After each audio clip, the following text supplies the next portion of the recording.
Olá pessoal, na aula de hoje vamos falar sobre traumatismo crânioencefálico, TCE.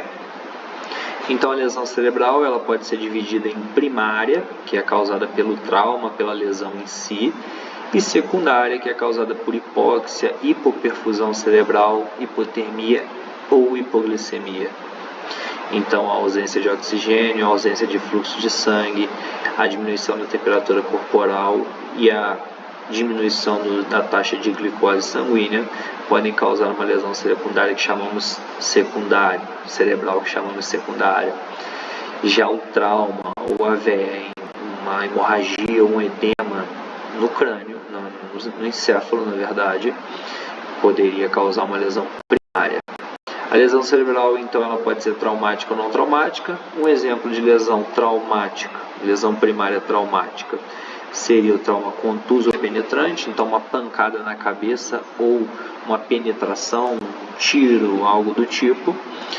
E não traumática seria, por exemplo, o acidente vascular encefálico, um aneurisma, dentre outros. As apresentações clínicas elas podem ser unilateral, por exemplo, pupila anisocórica, eu tenho contração de um lado, dilatação do outro, perda da sensibilidade e motricidade de apenas um lado. E eu posso ter repercussão bilateral, por exemplo, pupila midriática, eu tenho dilatação dos dois lados da pupila, então pupila direita e esquerda. Eu tenho alteração no rebaixamento de nível de consciência e hipotonia generalizada, ou seja, relaxamento muscular generalizado. Os tipos de trauma, nós podemos ter uma fissura, podemos ter uma penetração, um afundamento, um objeto empalado, dentre vários tipos de trauma na caixa craniana. Uma das emergências comuns é a concussão. A concussão ela é caracterizada pela perda temporária da consciência e das funções neurológicas. Então o paciente ele sofre uma pancada na cabeça e aí ele perde a consciência temporariamente e as funções neurológicas. Ele não tem noção de tempo e espaço. Não há lesão física no cérebro, não há hemorragia, não há um edema considerável. Não se recorda de eventos prévios ao incidente, então se você perguntar a esse paciente o que ele estava fazendo, ele não se lembra. E também não se recorda de eventos após o acidente.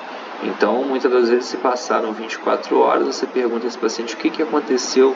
Ah, eu não lembro. Mas e aí, depois de quando você acordou? Eu também não lembro. Já o traumatismo crânioencefálico é a causa mais comum de morte traumática. Pode ser imediata ou tardia. É primordial o reconhecimento precoce do TCE e o transporte imediato para a unidade de referência. A gente recomenda o transporte para a unidade de referência, uma unidade que possua no mínimo um neurocirurgião e uma tomografia, no mínimo.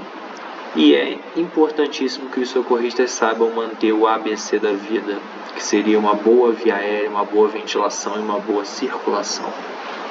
Os tipos de hematoma, nós temos o hematoma epidural e o hematoma subdural. Então, no hematoma epidural, a deteriorização é mais rápida do estado geral e no subdural nós temos deteriorização lenta do estado geral. Então, nós temos aqui, por exemplo, na figura abaixo, dois exemplos. No primeiro, nós temos aqui uma das meninges, que é a dura mater, e aí logo abaixo a gente tem um hematoma.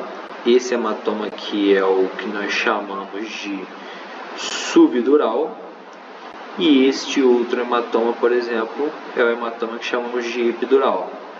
Aqui nessas tomografias nós podemos observar um hematoma subdural deste lado e o hematoma epidural. A gente observa que o hematoma epidural ele comprime uma grande região encefálica e aí gera muitas complicações. E uma das complicações é o aumento da pressão intracraniana, da PIC, na qual os nossos pacientes vão apresentar o que chamamos de tríade de Cushing.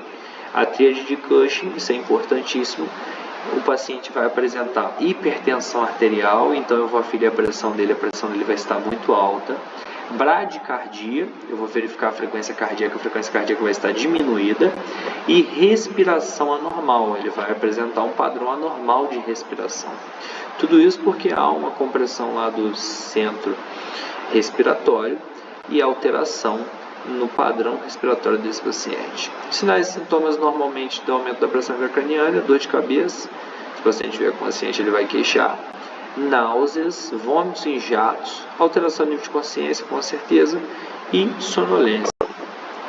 Síndrome de herniação cerebral, então a gente tem aqui uma hemorragia considerável, um hematoma, normalmente uma hemorragia, e essa hemorragia desloca todos os hemisférios aqui, comprimindo a região do bulbo, da ponte, e aí a única abertura que nós temos no crânio, na caixa craniana, é o forame magno, e todas as estruturas são comprimidas na região do forame magno.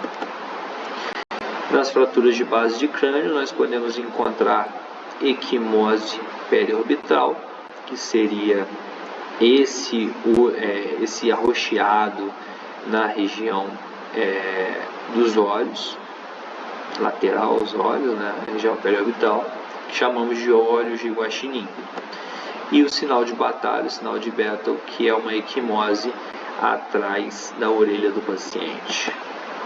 A avaliação pupilar ela se faz muito importante, tendo em vista que qualquer alteração na pressão intracraniana repercute diretamente na compressão do terceiro par de nervos cranianos, que seria o nervo oculomotor, gerando assim uma repercussão na apresentação das pupilas. Então as pupilas normais são isocóricas, ou seja, são iguais. Nós temos pupilas mióticas, que são pupilas bilateralmente contraídas. Nós temos pupilas midriáticas, que são bilateralmente dilatadas. E nós temos pupilas anisocóricas, que são contraídas de um lado e dilatadas do outro. O manejo do TCE, então, nós realizamos um bom ABC da vida, mantemos uma via aérea permeável, uma boa oxigenação, uma boa circulação. Realizamos o exame neurológico, a escala de coma de Glasgow e a avaliação pupilar. Hiperventilação nos casos que há suspeita de herniação cerebral. Eu realizo uma ventilação assistida a cada 3 segundos no adulto, que seria uma hiperventilação, não seria uma ventilação assistida. Manter a cabeceira elevada preferencialmente, 45 graus, Fowler. Não utilizar o colar cervical, ou utilizar um colar que mantém o pescoço livre, por exemplo, o ex-colar ou o lugo. E a restrição com o pescoço livre, pode ser uma restrição apenas manual, o uso do estabilizador lateral de cabeça, o head block, entre outros. E o transporte imediato para um centro de referência.